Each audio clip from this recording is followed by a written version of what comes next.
सुहृदं सुलभं सुखदं स्वनुजं च सुखाय ममोघशरम् अपहाय रघुद्वहमन्यमहं न कथञ्चन कञ्चन जातु भजे।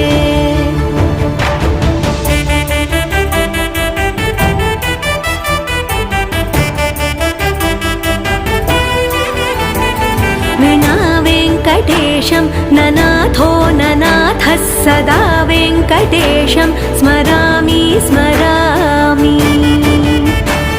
हरे वेङ्कटेश प्रसीद प्रसीद प्रियं वेङ्कटेश प्रयच्छ प्रयच्छ।